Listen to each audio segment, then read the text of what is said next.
The rain tapped softly on the skylight above Emma Carter's Portland apartment, a rhythm as steady as the vinyl records spinning on her turntable. At 32, she lived in a cozy nook above a record store on Hawthorne Boulevard, where the scent of old vinyl and fresh coffee mingled. Each morning, she brewed chamomile tea in a chipped mug, stirred honey with a wooden spoon, and paid her bills from a checking account she'd built herself.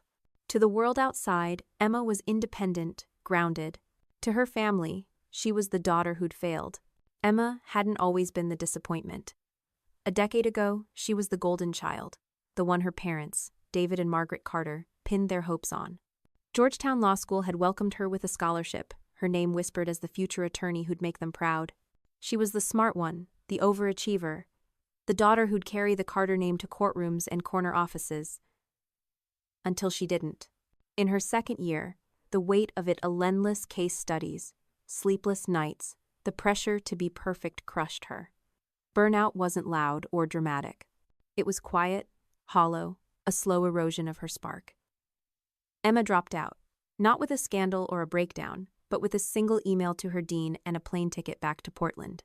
She still remembered the silence that followed. Her father, David, a retired engineer with a voice like gravel, didn't speak to her for 4 months.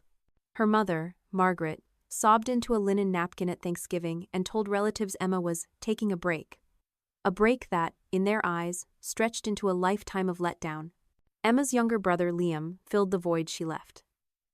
At 28, he was the new pride of the Cartersa marketing VP, with a sleek condo in Seattle, a corner office and a fiancée, Sophie Bennett, from a family Margaret called well-connected. Liam had the whole package, the kind of life that earned nods at family brunches. And Emma? She was the dreamer, the one who'd traded a law degree for something small, something undefined. At least, that's what they thought. She felt it most at Sunday brunches in her parents' Lake Oswego home, where the table groaned with quiche and Margaret's homemade scones. Last month, as Liam shared news of his latest promotion, Margaret beamed, her eyes catching the light. "Liam's always been so driven," she said, slicing a pear. Then, to Sophie, a casual aside, "Emma's more free-spirited." The word landed like a pebble in Emma's chest. Free-spirited. A polite way of saying aimless. She gripped her fork, smiled tightly, and said nothing. That's what disappointments did. They stayed quiet, polite, invisible. But Emma wasn't aimless. She'd found something else, something her family couldn't see.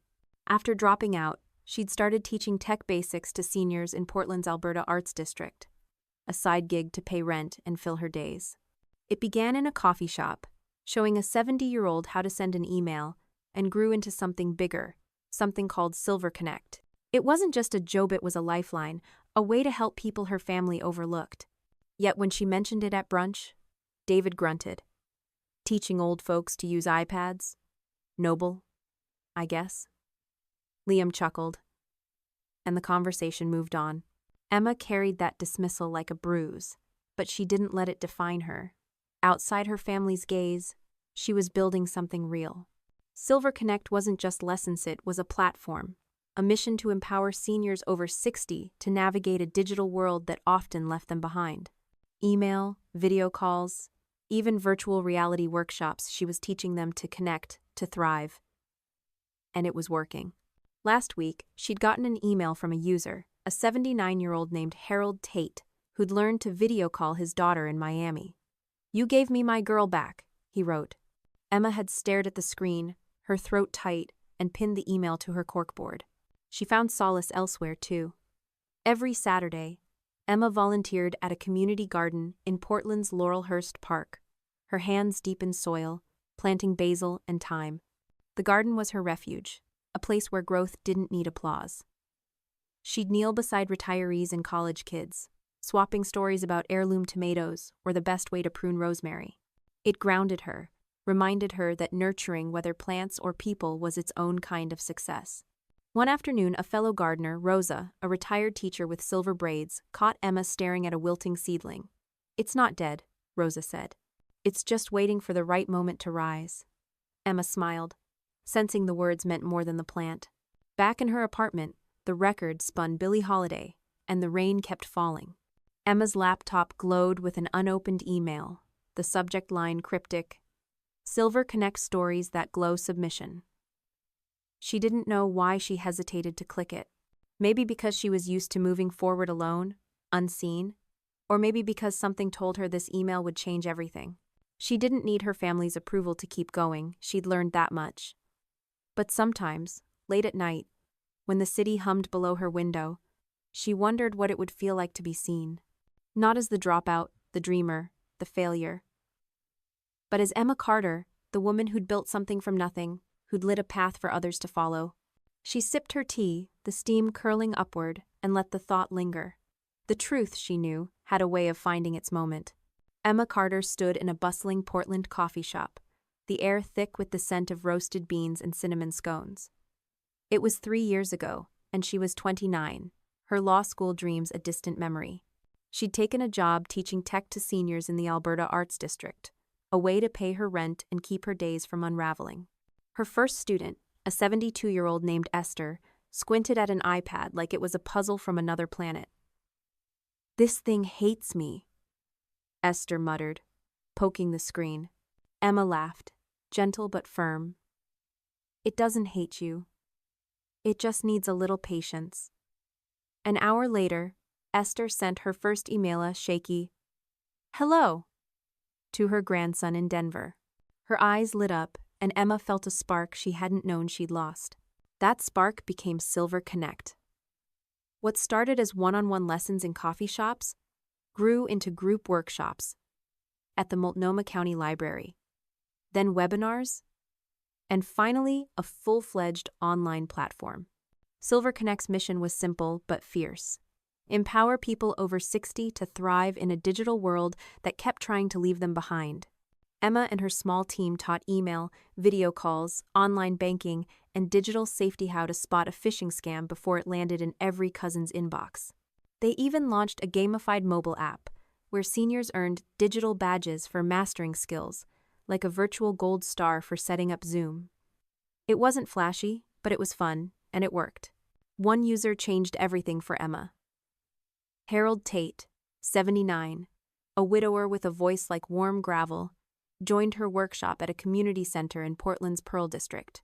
Harold had lost his wife to cancer a year earlier, and his daughter, Lena, lived in Miami, 3,000 miles away. He wanted to see her face, not just hear her voice on the phone. Emma spent 2 hours troubleshooting his laptop's webcam, laughing as Harold called it, a stubborn little beast. When Lena's face finally appeared on the screen, Harold gasped, his hand over his heart. "I saw her smile from 3,000 miles away," he told Emma later, his eyes misty. "You gave me my girl back." That moment wasn't just a whine, it was a revelation. Emma wasn't just teaching buttons. She was changing lives. She carried Harold's words home, scribbling them in her journal under the glow of a thrift store lamp. "This matters," she wrote, her pen pressing hard into the paper, "even if they don't see it." They were her family: David, Margaret, and Liam, who still saw her work as a quirky side hustle. At a family brunch in Lake Oswego, she'd mentioned helping a senior video call his daughter. David raised an eyebrow. "So, you're a tech tutor now?" Liam smirked, sipping his mimosa. Margaret changed the subject to Liam's new client pitch. Emma let it slide, but it stung. She wasn't a tutor. She was building something, brick by digital brick. To stay grounded, Emma leaned into her community. She mentored Mia, a 17-year-old volunteer who helped run Silver Connect's workshops. Mia was a coding prodigy with a shy smile, and Emma saw herself in her, someone hungry to prove her worth. One afternoon, as they set up laptops for a class, Mia asked, "How do you keep going when people don't get it?" Emma paused, then said, "You focus on the ones who do." Mia nodded, and Emma felt a quiet pride. She wasn't just teaching seniors, she was shaping the next generation too. Silver Connect was growing, even if her family didn't notice. By its second year, it had 20,000 users, from Portland to rural Oregon towns like Bend. Emma's team designed features for accessibility: large fonts, voice commands, tutorials that adapted to shaky hands or slow clicks. The newsletter, packed with tips and user stories, had a 75% open rate, unheard of in most startups. Emma poured herself into it, working late nights in her apartment, the record player spinning Ella Fitzgerald. She wasn't chasing headlines or venture capital. She was chasing moments like Harold's. Moments that made the world feel smaller, warmer. But the family disconnect gnawed at her. At a cousin's barbecue in Seattle, Margaret chatted with relatives about Liam's engagement to Sophie, a lovely girl from a good family. When someone asked Emma, "Still doing your computer thing?" Margaret didn't correct them. She offered more potato salad, and Emma stood there, holding a paper plate, feeling like a guest in her own life. She wanted to tell them about the senior who'd learned to pay her bills online, or the widower who'd joined a virtual book club. But she didn't. She'd learned that explaining herself to people who'd already decided her story was like planting seeds in concrete. Still, there were glimmers of hope. At the community garden in Laurelhurst Park, where Emma volunteered every Saturday, she found a rhythm that soothed her.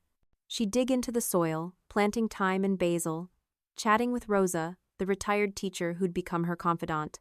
One rainy afternoon, as they pruned lavender, Rosa said, "You're growing something bigger than you think, Emma. Not just plants." Emma smiled, her hands muddy, and felt the truth of it. Silver Connect wasn't just a platform. It was a garden, Tuan, where every user bloomed in their own time.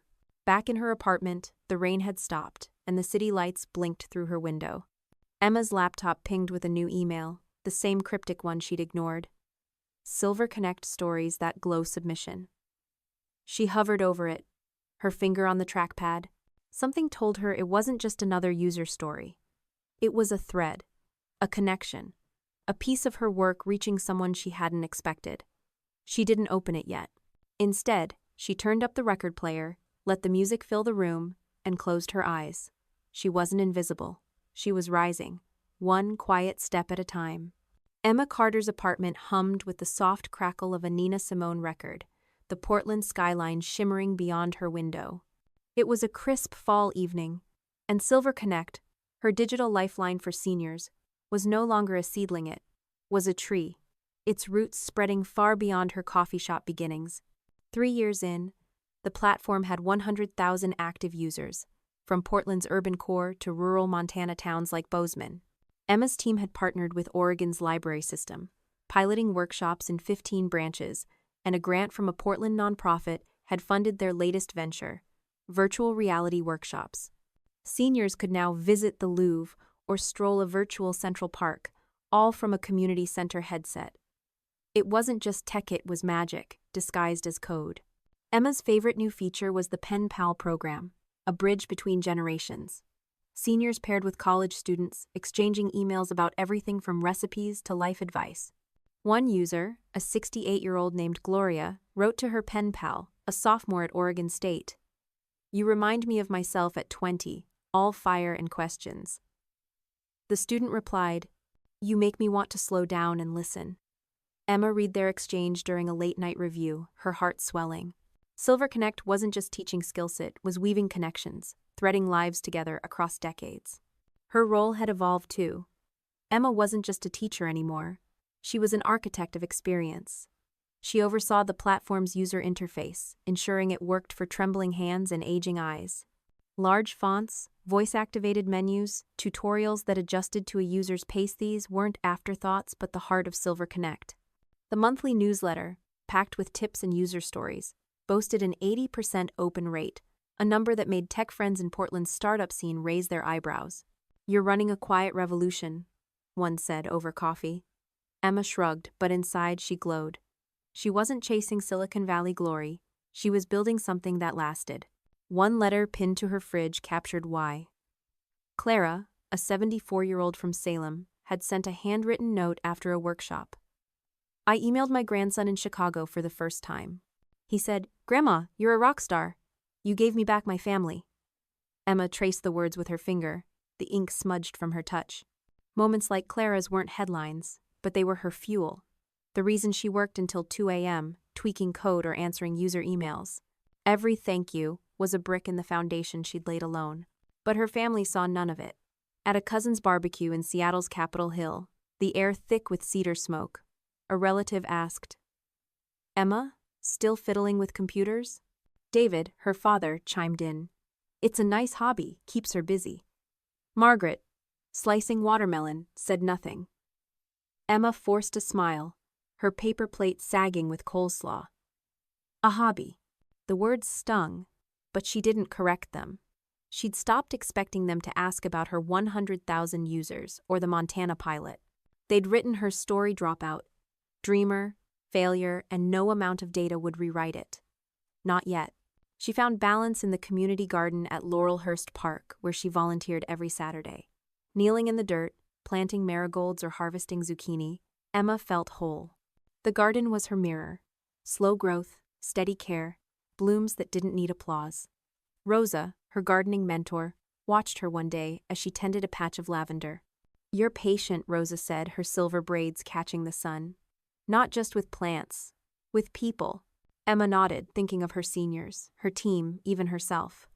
Patience was her strength, even when it felt like surrender. That patience was tested at a family dinner in Lake Oswego, where Margaret served roasted chicken and praised Liam's latest marketing campaign.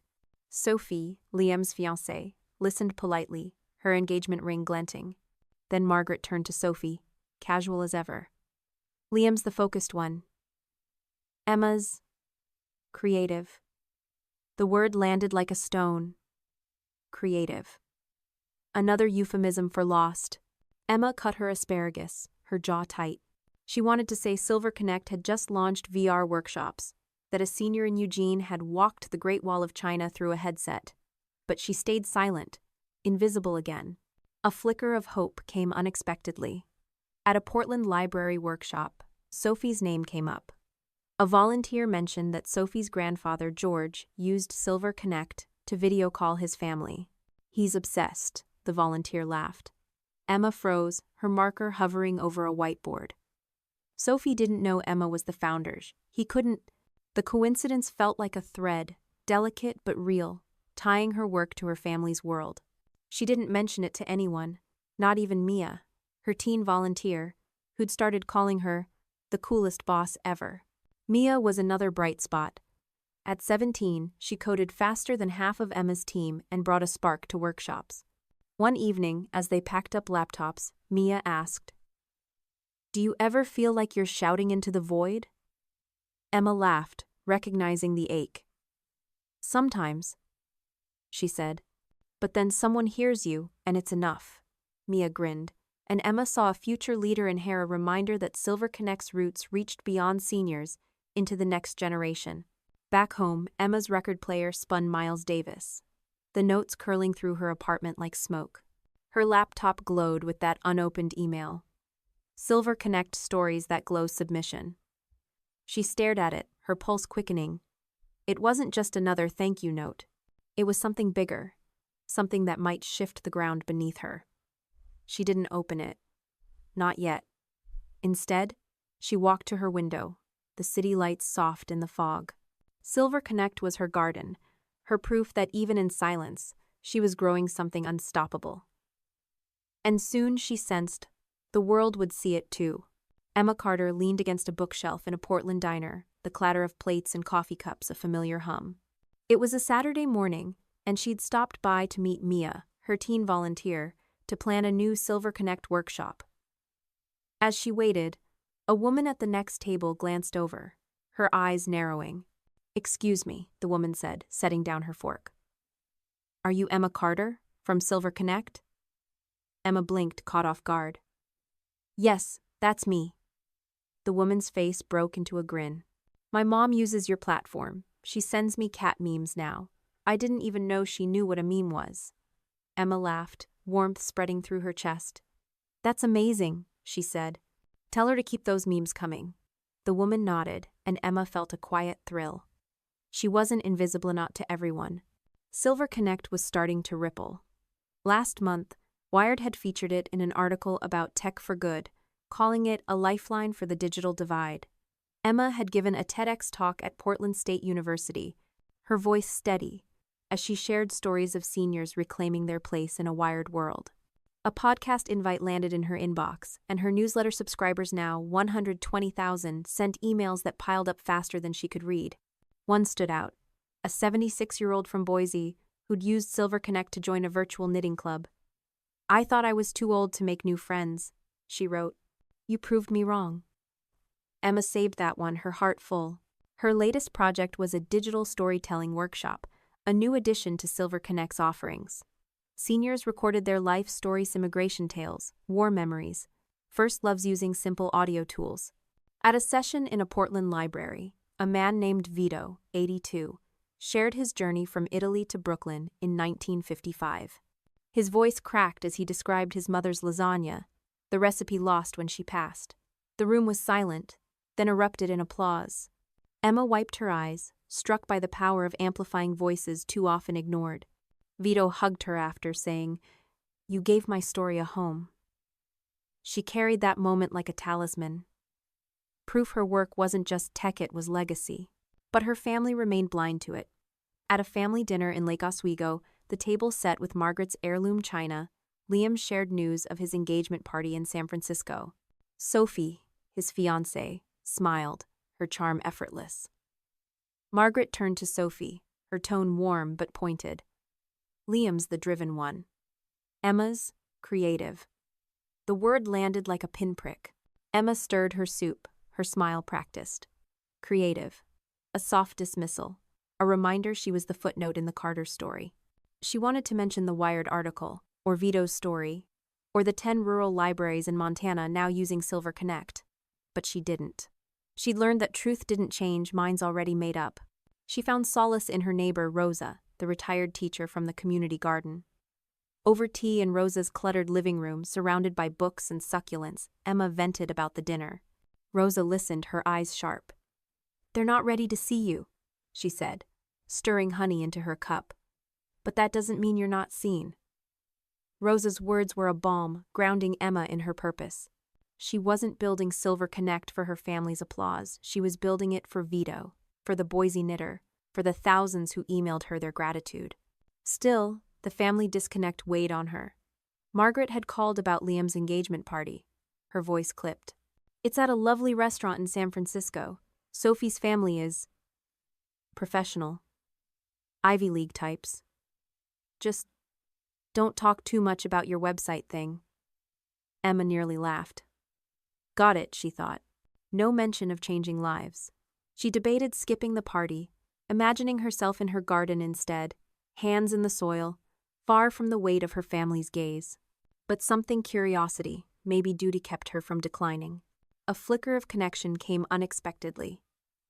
At a Silver Connect workshop, Mia mentioned a user named George, Sophie's grandfather. "He's always on video calls," Mia said, grinning. "Says it keeps him young." Emma's pen froze mid-note. George was using her platform, and Sophie had no idea she'd built it. The realization felt like a secret, fragile, but potent. She didn't tell Mia, didn't tell anyone. Instead, she carried it quietly, like a seed waiting to sprout. The garden remained her anchor. One Saturday, as she planted sunflowers with Rosa, a young volunteer asked about her work. Emma explained Silver Connect, her voice steady, and the group listened, rapt. Rosa winked. "Told you," she whispered. "You're seen." Emma smiled, her hands muddy, and felt the truth settle. Strangers saw her, users, volunteers, even diner patrons. Her family might not, but that was their loss, not her failure. Back in her apartment, the record player spun Etta James, and the city lights glowed through the rain. That unopened email, Silver Connect Stories That Glow submission, sat in her inbox, its weight growing. Emma knew it was from someone close, someone tied to her world. She hovered over it, her breath shallow. It wasn't just a story. It was a bridge, a moment that might pull her from the shadows. She didn't click. Not yet. Instead, she walked to her corkboard, where Clara's letter hung beside Harold's email. She touched them, her fingers steady. She was building something too big to ignore, and soon, the world, including her family, would have to look. The San Francisco restaurant glittered with glass and gold, its chandeliers casting a warm glow over linen tablecloths and truffle-scented bread baskets. Emma Carter arrived 10 minutes early, as she always did, her sapphire dress catching the lightest, sleeveless, clean-lined choice that defied her mother's emailed plea for something feminine, No navy. No sharp edges. Margaret spotted her from across the room, her eyebrows lifting. "Oh, you came," she said, her tone more surprise than welcome. Emma nodded, her smile polite. "You asked me to." Margaret's lips twitched, a tight smile that didn't reach her eyes, and gestured to a seat near the table's end, far enough to fade into the background just how they liked it. Emma took her place, the chatter of Liam's engagement party swirling around her. The guests Sophie's Ivy League family.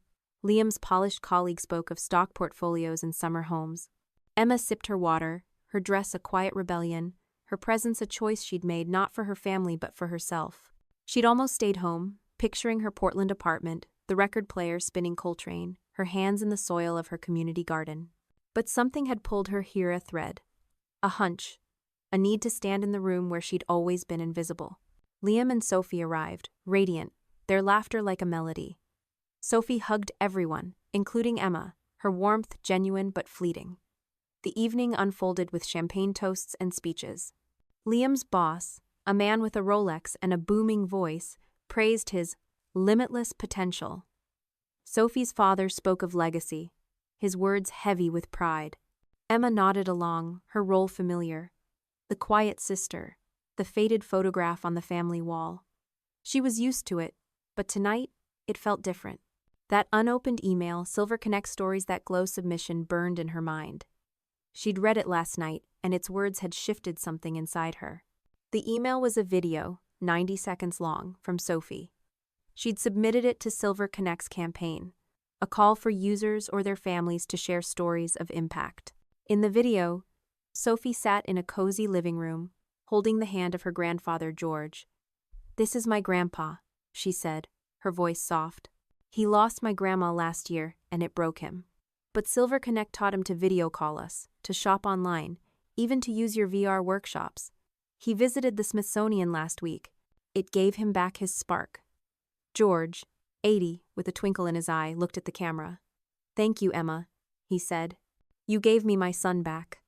Emma had watched it 3 times, her heart racing. Sophie didn't know she was Liam's sister. She didn't know Emma was the founder. Not yet. Dinner progressed, the clink of forks and laughter filling the air.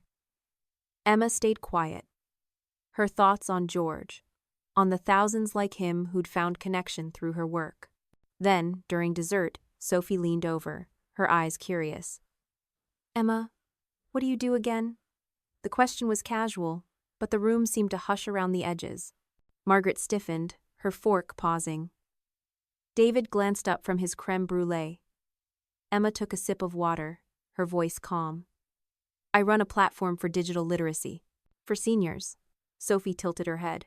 "Like online classes?" Emma smiled faintly. "More like adaptive systems. Accessibility.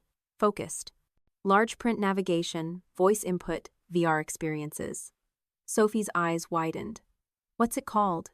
Emma met her gaze. "Silver Connect." The room held its breath. Sophie's hand flew to her mouth. "Number no way." "Your Silver Connect?" Emma nodded, her pulse steady. "I founded it." Sophie's jaw dropped, and she turned to Liam, then back to Emma. "You're the Emma Carter? The founder? From the Stories That Glow campaign?" The table was silent now, every eye on them. Sophie's voice rose, incredulous. "My grandpa George uses your platform every day. You helped him call us, see us, after Grandma passed. You gave us more time with him." Emma's throat tightened, but she kept her voice even. "I saw your video. It meant a lot." Sophie stood, her chair scraping softly. "Why didn't you say anything?" Emma shrugged, her smile gentle. "Wasn't the right time." Sophie turned to the table, her voice carrying. "You all don't understand. This woman built a national program from nothing. She's in Wired, on TEDx. She's changing lives." Margaret's fork clattered against her plate. David stared at his wine. Liam leaned forward, his voice low. I didn't know." Emma met his eyes, her tone quiet but firm. "You never asked." The silence that followed wasn't cold, it was awe. Sophie sat slowly, still staring at Emma, her expression a mix of shock and reverence. A guest, one of Sophie's cousins, raised a glass. "To Emma's incredible work," he said, and the table murmured agreement, glasses clinking. Margaret sat stiff, her lips parted, as if recalibrating a decade of assumptions. David cleared his throat, saying nothing. Emma took another sip of water. Her heart steady, but full. For the first time in years, she wasn't the footnote. She was the headline. The rest of the night passed in a strange new light. Guests whispered, not behind her back, but toward her, asking about Silver Connect, about the VR workshops, about her vision. Sophie kept glancing at Emma, her gratitude palpable. Liam, usually so quick with a quip, was quiet, his eyes searching. Emma didn't gloat or explain. She didn't need to. The truth had walked into the room on its own, and it refused to be ignored. As she left the restaurant, the San Francisco fog cool against her skin, Emma felt a shift. Not pride, not revenge, but something deeper, a door closing softly. A weight lifting. She thought of her garden in Portland, the sunflowers she'd planted with Rosa. They'd bloomed without fanfare, their faces turned to the sky. Like them, she'd grown in silence. And now, the world was starting to see. She slipped her hand into her purse, touching the USB drive where she'd saved Sophie's video. Not to show, just to carry. A reminder that her work, her light had reached further than she'd ever dreamed. The San Francisco fog clung to Emma Carter's coat as she stepped out of the restaurant, the echoes of Liam's engagement party still ringing in her ears. The night had changed something not just in her family's eyes but in the air itself, as if the world had tilted slightly, letting light spill into corners long left dark. Sophie's words. This woman built a national program from nothing. Had cracked open a silence Emma had carried for years. She didn't feel triumphant. Not exactly. It was quieter, deeper. Like the moment a sunflower turns toward the sun, unnoticed but undeniable. Back in Portland, her apartment above the record store felt different too. The familiar hum of Nina Simone on the turntable, the glow of city lights through her skylight. They were the same yet sharper, as if her senses had woken up. Emma sat at her desk, Sophie's video saved on a USB drive beside her laptop. She didn't need to watch it again. George's voice. "Thank you, Emma. You gave me my son back." Played in her mind, a reminder that her work had reached beyond her family's narrow lens, touching lives she'd never met. She traced the edge of Clara's letter on her fridge, the one about emailing her grandson. These were her anchors, proof that Silver Connect wasn't just a platform but a bridge, built from her own broken pieces. The party's aftermath lingered. Guests had approached her after Sophie's outburst, asking about Silver Connect's VR workshops, about the seniors who visited museums through headsets. One of Sophie's cousins, a tech investor, slipped her his card. "Let's talk," he said. Emma had nodded, polite but guarded. She wasn't here to pitch or prove. She was here to be seen, and for once, she had been. Margaret, her mother, had sat stiffly, her fork idle, as if recalibrating a decade of assumptions. David, her father, avoided her eyes, his wineglass a shield. Liam, usually quick with a quip, had whispered, "I didn't know," his voice raw. Emma hadn't replied. Not yet. The next morning, her phone buzzed with a text from Liam. "I should have asked sooner. I'm sorry." Simple. No emojis, no excuses. Emma stared at it, the words both a balm and a bruise. She didn't respond, not out of anger, but because she needed time to feel the weight of his apology, to let it settle. She thought of her community garden in Laurelhurst Park, where she'd planted sunflowers with Rosa. Some seeds took longer to bloom, she'd learned. Maybe her family was like that, slow to grow, but not barren. Silver Connect kept her grounded. That week, she launched a new initiative. A podcast called Silver Stories, featuring seniors sharing their tech journeys. The first episode featured Harold Tate, the widower who'd video called his daughter in Miami. Harold's voice, warm and gravelly, filled Emma's headphones as she edited the audio. "I thought I was too old to learn," he said. Then Emma showed me I wasn't. The episode went live, and comments poured in, listeners from Seattle, Boise, even New York, moved by Harold's joy. Emma smiled, her heart full. This was why she'd started, why she kept going. Her family's shift was subtle but real. At a follow-up dinner in Lake Oswego, Margaret mentioned Silver Connect to a neighbor, her tone cautious but proud. "Emma's doing important work," she said, the words awkward but earnest. David grunted.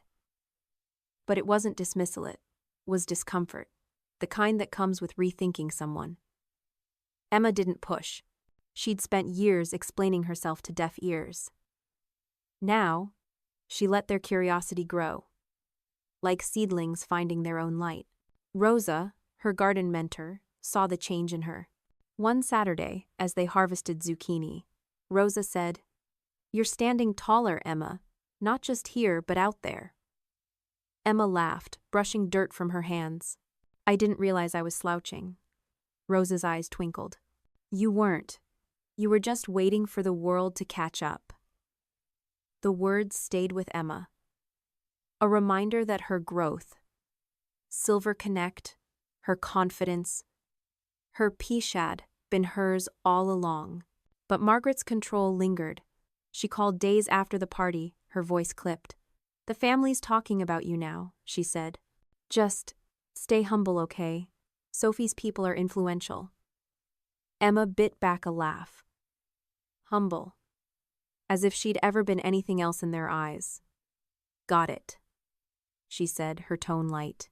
She hung up, the Portland rain tapping her window, and felt a spark of defiance. She wasn't here to shrink anymore. She was here to rise. Silver Connect's momentum carried her forward. A senior in Missoula sent a video of herself touring the Coliseum via VR, her laughter infectious. The clip went viral on social media, earning Silver Connect a feature on a local news station. Emma watched the segment in her apartment, her tea cooling, and felt a quiet pride. Not for the attention, but for the woman's joy, for the thousands like her who'd found connection through her work. She thought of her garden, the way a single seed could become a field. That was Silver Connect, a field of possibility, growing wider every day. Liam texted again, asking to meet. Emma hesitated, then agreed. She wasn't ready to forgive, not fully, but she was ready to listen. She thought of Sophie's video, of George's gratitude, and felt a thread pulling her toward her family. Not as the dreamer, but as the founder. The truth had spoken, and it wasn't done yet. Emma slipped the USB drive into her pocket, not to show, but to carry. A quiet reminder that her light wasn't borrowed, it was hers, and it was spreading. Emma Carter stood in her Portland apartment, the morning light filtering through her skylight, casting soft shadows on the hardwood floor. A letter lay on her desk, its envelope creased from her hesitant fingers. It was from Margaret, her mother, handwritten in blue Inca rarity in a world of texts and emails. Emma had seen it in her mailbox yesterday, the Lake Oswego return address a quiet shock. She hadn't opened it right away. Instead, she'd carried it upstairs, set it beside her record player, and let it sit, like a seed she wasn't sure would bloom. Now, with a mug of chamomile tea in hand, she slit the envelope and unfolded the paper. "Dear Emma," it began, the words careful but heavy. "I watched Sophie's video. I wept. Not because I didn't know what you'd built, but because I realized I never asked. I was so focused on what you walked away from law school. Our expectations that I didn't see what you were walking toward. You did something none of us had the courage to do. You failed, and you kept going. You built a bridge for others to cross. And in doing that, you showed me how to find my voice again. I'm sorry. Love. Mom." Emma read it twice, then a third time, her tea forgotten. The words were raw, unguarded, a crack in Margaret's polished armor. She sat under the skylight, the Portland rain a soft drumbeat, and felt a weight lift not from approval, but from closure. Margaret's apology wasn't perfect, but it was real. A step towards seeing Emma not as the dropout, but as the founder. The woman who'd turned her pain into purpose. Emma folded the letter and placed it beside Clara's note on her fridge, not framed but kept, a quiet testament to a bridge being built. Silver Connect was her anchor. That week, she finalized a partnership with AARP for a national digital legacy campaign, teaching seniors to archive memories, online photos, letters, even recipes. At a pilot workshop in Portland's Pearl District, a woman named Ruth, 78, uploaded a scanned photo of her wedding day, her hands trembling with pride. "My grandkids will see this," she told Emma, her eyes bright. "They'll know who I was." Emma smiled, her heart full. These moments small to the world, massive to Ruth were. Why she'd started, why she'd never stopped. Her family was shifting too. Liam visited her apartment, his first time in years. He stood awkwardly by her record player, spinning a Miles Davis album between his fingers. "I messed up," he said, his voice low. "I didn't see you. Not really." Emma handed him a mug of tea, her gaze steady. "You weren't looking," she said, not cruelly, but honestly. They sat on her thrift store couch, the city humming below, and talked not about Silver Connect, but about childhood, about the time they'd built a fort in the backyard. It wasn't forgiveness. Not yet, but it was a start, a thread pulling them closer. Emma's therapy sessions, a new addition to her routine, helped her process it all. In a cozy office in Portland's Alberta Arts District, she spoke to her therapist, Lena, about Margaret's letter, about Liam's visit. "I spent years shrinking," Emma admitted, her voice soft. "I thought their silence meant I wasn't enough." Lena leaned forward. "And now?" Emma paused, then smiled. "Now I know I am." Therapy wasn't a fix, but a mirror, showing her the strength she'd always had. It was like her garden slow work, but worth it. Silver Connect's impact grew. A seniors VR tour of Machu Picchu, guided by Emma's platform, earned a grant from a Seattle foundation. The funds let her hire 2 more designers, both passionate about accessibility. Mia, her teen volunteer, coded a new feature, a voice-activated quiz that gamified learning for seniors. At a team meeting, Mia grinned as Emma praised her work. "You're not just a volunteer," Emma said. "You're part of this." Mia's eyes shone, and Emma saw a future leader, a reminder that Silver Connect's roots reached beyond its users. David, her father, remained distant, but even he showed signs of change. At a family brunch, he asked haltingly about her VR workshops. "Sounds innovative," he said, the word awkward but earnest. Emma nodded, her smile genuine. She didn't need his pride, she'd built her own, but the question was a crack in the wall, a sign he was trying. Rosa, at the community garden, saw it all. One Saturday, as they planted marigolds, she said, "Your family's waking up, Emma.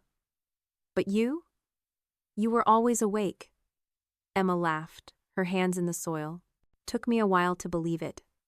Rosa's wisdom, like her garden, was steady, a reminder that growth didn't need fanfare. Emma thought of Margaret's letter, of Liam's visit, and felt a quiet peace. She wasn't chasing their approval anymore.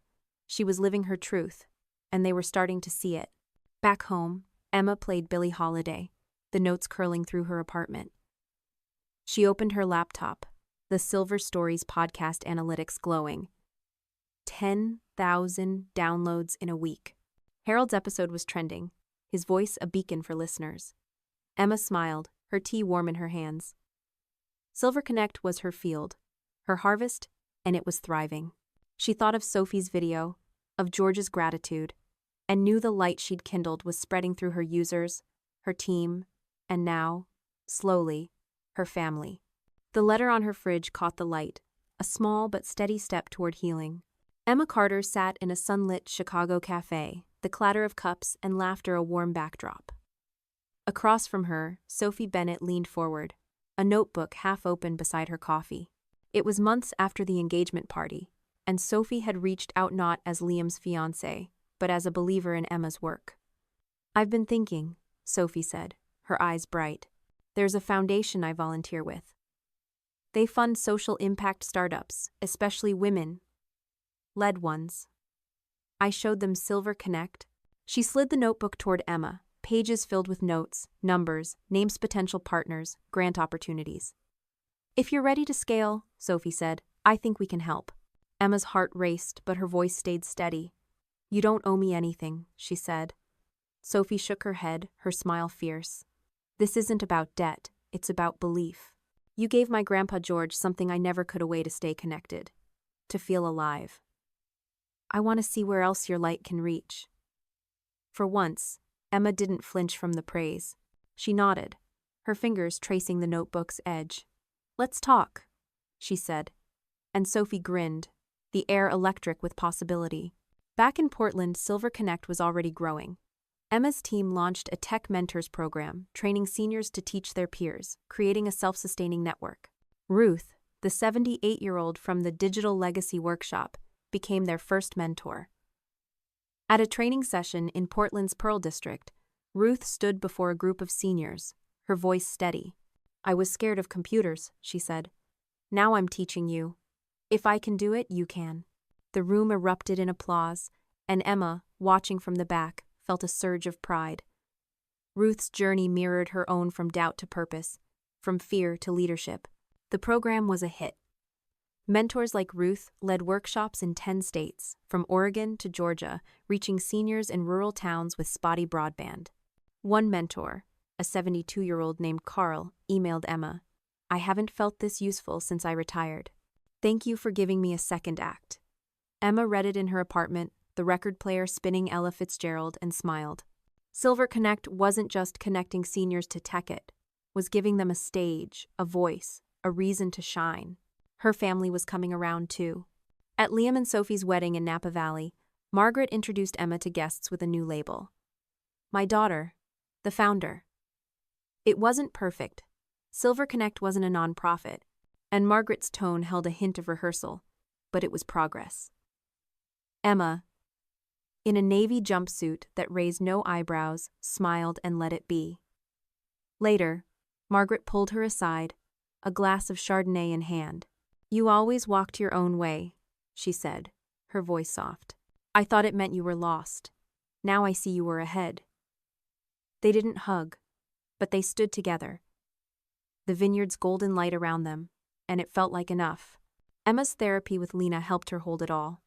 "You're not chasing their validation anymore," Lena said one session. "You're letting it come to you." Emma nodded, her hands folded. "I spent so long proving I wasn't a failure," she said. "Now I'm just living." Lena's smile was a mirror, reflecting Emma's growth. Like her garden, it was slow, steady, real. Silver Connect's reach expanded. The AARP partnership rolled out digital legacy workshops in 20 states, and Sophie's foundation secured a $500,000 grant. Emma hired a data analyst to track user engagement, revealing a 90% retention rate. Seniors weren't just joining, they were staying. Mia, now a college freshman, started a Silver Connect chapter at Reed College, mentoring students to teach seniors. At a campus event, Mia introduced Emma as "my first boss, my biggest inspiration." Emma's eyes stung, but she laughed, hugging Mia tightly. Her keynote at a tech conference in Austin was a turning point. Speaking to 200 entrepreneurs, Emma shared her story, not just Silver Connect's success, but her dropout, her burnout, her family's dismissal. "I was never supposed to be here," she said, her voice clear. "But life had other plans, and I stopped fighting them." The room stood, applauding, and Emma felt a rush not of pride, but of purpose.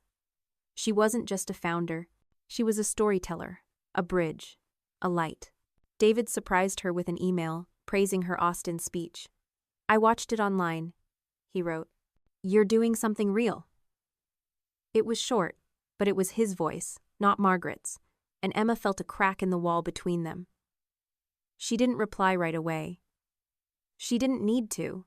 Her work was her answer, and it was speaking louder every day. At the community garden, Rosa saw the shift. "You're blooming, Emma," she said, handing her a sunflower. "And it's not just Ute, it's everyone you touch."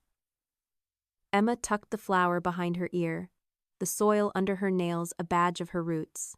Silver Connect was her harvest, but so was this, her family's slow awakening, her own steady rise. She thought of Sophie's notebook, of Ruth's mentorship, and knew the light wasn't just hers anymore. It was theirs, and it was spreading. Emma Carter sat at her desk in Portland, the soft glow of her laptop illuminating the room. The record player spun John Coltrane, the notes weaving through the air like a quiet promise. It was a week after Liam and Sophie's wedding, and Emma was finalizing a gift, not one wrapped in paper, but one coated in care. She'd built a customized version of Silver Connect for the nursing home where Sophie's grandfather, George, had spent his final months. It included lifetime access, no fees, full tech support, and a new feature, a virtual memory board where residents could share stories. With it, she sent a handwritten note. For connections that endure, thank you for helping mine find her voice. She mailed the package to Liam and Sophie's Seattle address. No fanfare, no press release. The next morning, her phone rang. Sophie's voice came through, thick with tears. "Emma," she said, pausing to breathe. "You didn't have to do this." Emma smiled, her tea warm in her hands. "I know," she said. "That's why I did." Sophie laughed, a shaky sound, and whispered, "Thank you." The call ended, but the moment lingered, a thread tying Emma's work to her family, not through obligation, but through love. Silver Connect's impact kept growing. Emma launched a digital art program, letting seniors create virtual galleries with simple design tools. At a Portland festival, their work abstract patterns, family portraits, even pixelated landscapes filled a community center's screens. A 75-year-old named Lila, whose arthritis made painting impossible, beamed as her digital sunset glowed. "I'm an artist again," she told Emma, her voice trembling.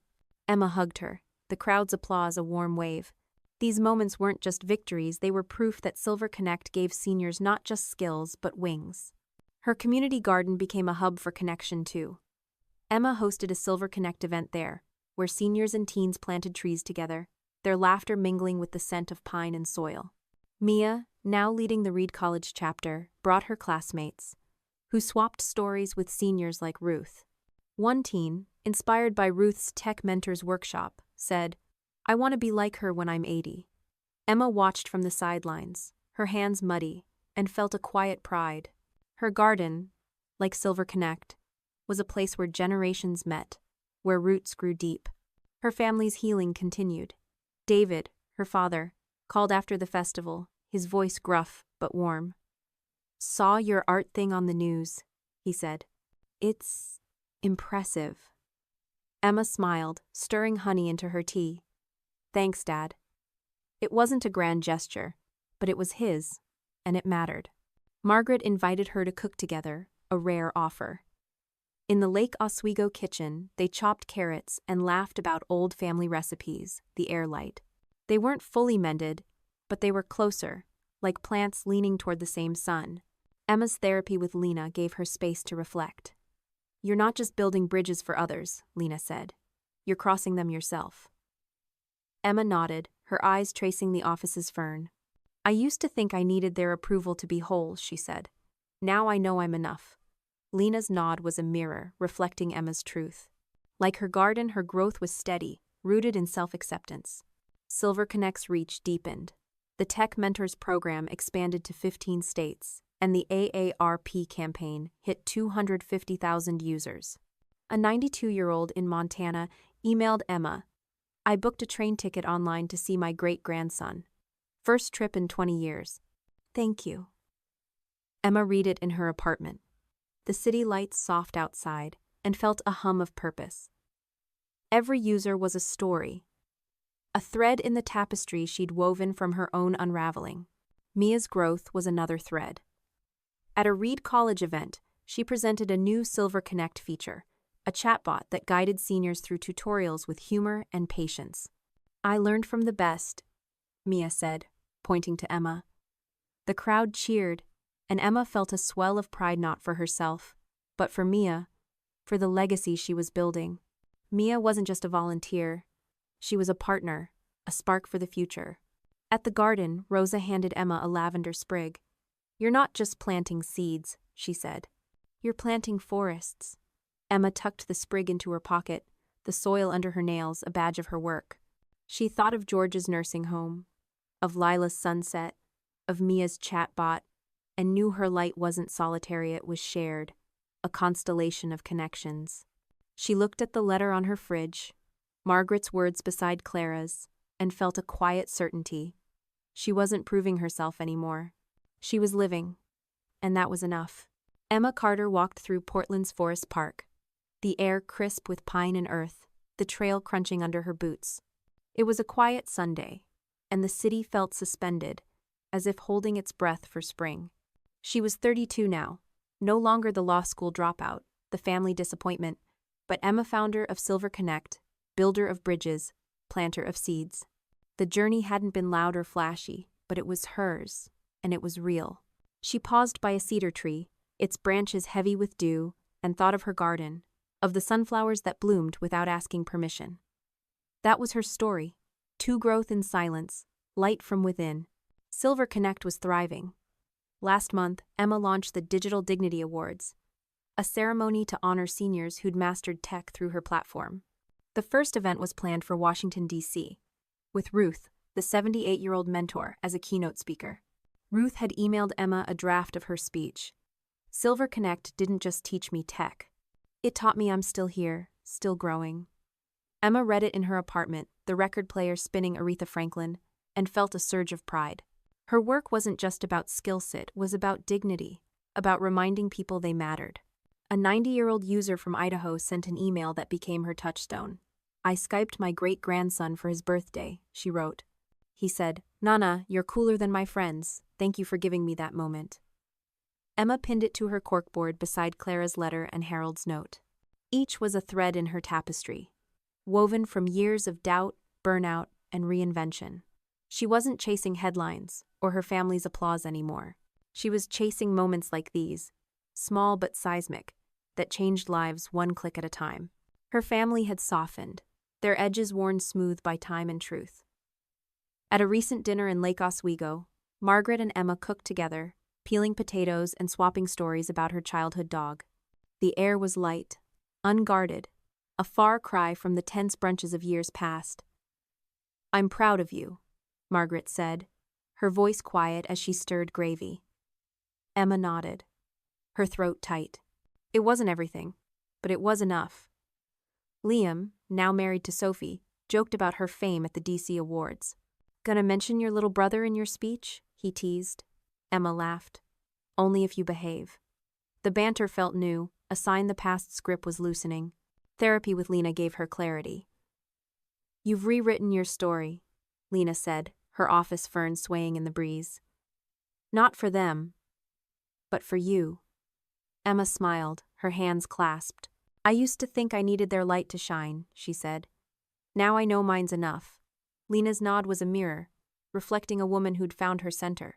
Like her garden, Emma's growth was rooted, steady, hers. She started a journal for her future self, a new ritual. Late at night, with Etta James on the turntable, she wrote, "Keep creating, keep connecting. You don't need permission." The words were a vow, a map for the road ahead. Silver Connect was her proof: 300,000 users, workshops in 25 states, a pen pal program linking seniors with teens across the country. Mia's Reed College chapter was training 50 students, and Ruth's mentorship network had inspired a documentary pitch. Emma wasn't just a founder. She was a catalyst, her light sparking others. At the community garden, Rosa saw it all. "You're a forest now," she said, handing Emma a basil plant. "And you're still growing." Emma planted it, the soil cool under her fingers, and felt the truth of it. Her garden, her platform, her family, they were all part of her forest, each branch a story, each root a choice. She thought of Sophie's gratitude, of George's video calls, of Lila's digital sunset, and knew her work was a constellation, bright and boundless. Emma looked at her fridge, where Margaret's letter sat beside Clara's, Harold's, and the Idaho grandmother's. They weren't trophies, they were reminders. She'd built something from ashes and called it beautiful, not for applause, but for impact. To her readers, she had a request. "Where are you reading from? What's your quiet victory? Share it below. Your story might be the light someone needs." She meant it. Every comment, every voice was a thread in the tapestry she'd help weave. That night, under a canopy of stars in Forest Park, Emma stood still, her breath visible in the cool air. The city lights blinked below, a mirror of her own glow. She wasn't the dreamer, the failure, the footnote.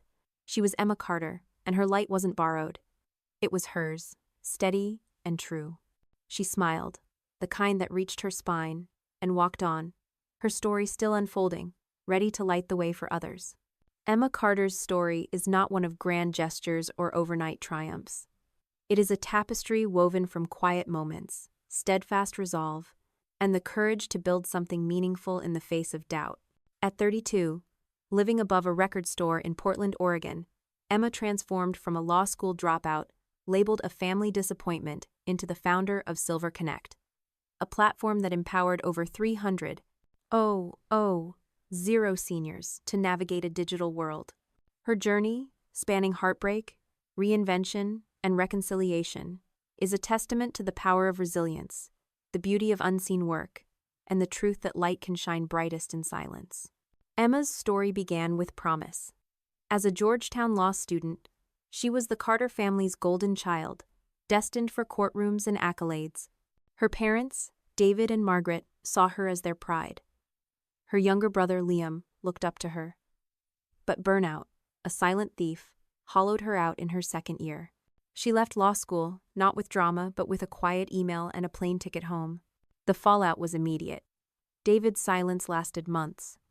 Margaret's tears stained Thanksgiving, and Liam stepped into the spotlight as the new family star, a marketing VP with a Seattle condo and a fiancée, Sophie Bennett. Emma, meanwhile, was relegated to the role of free spirit, a polite euphemism for failure. In Portland's Alberta Arts District, Emma found her footing, teaching tech to seniors in coffee shops. What began as a way to pay rent grew into Silver Connect, a platform with a fierce mission to help those over 60 master email, video calls, online banking, and even virtual reality workshops.